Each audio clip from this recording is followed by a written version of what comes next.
સાંભળો સાંભળો.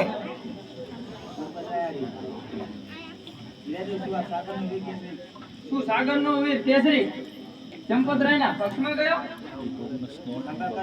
બસ ગણપત બસ. દેશ વિના જોઈએ એક પિતા તરીકેનો ભયો આજે મારો હરખથી ઉભરાય છે, પણ અફસોસ એક સુસ્ત પતિના ખાતર મારાથી કાંઈ બોલાતું નથી. કઈ પ્રતિજ્ઞા પિતાજી? બસ ગણપત બોલતો બંધ થા. તારા શબ્દો મારું હૃદય ભરાવી રાખે છે. હું લાચાર છું, પ્રતિજ્ઞા હારી શકતો નથી.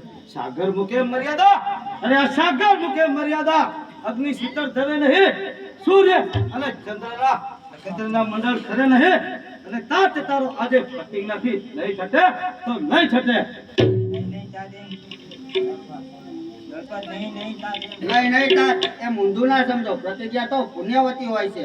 પ્રતિજ્ઞા આપ બંધન દે, પ્રતિજ્ઞા શત્રુ ભક્ષણ દે, પ્રતિજ્ઞા કાયર સિદ્ધિ ને, પ્રતિજ્ઞા દેશ રીતિ ને, પ્રતિજ્ઞા લ્યો તો દેશ સેવાની લ્યો, ભયંકર ત્યાં છોડી દો.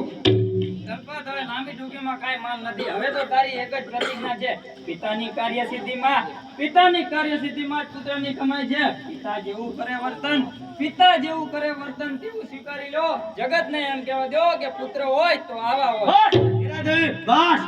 એકને ઝેર પાયે નથી ધર્યા કે બીજાને ઝેર પાવા આગળ વધ્યા છો, અને આ એકની પાયમલ બુદ્ધિ ઉપર ગુલામગીરી છાઈ નથી ધર્યા કે હવે બીજાને મારવા આગળ વધ્યા છો. તો શું પુત્ર થઈ પિતાનો વિરોધી બનશે? અવશ્ય માં એમ જ લખાયું હશે. પિતાજી હજુ પણ આપને વિનવો છું. આવી ઘોર પ્રતિજ્ઞાથી તમારે આ દિવ્ય દેશ છોડવો પડશે અને ધર્મની દુર્ગંધમાં ચડવો પડશે. બેટા ગયું ગુજરી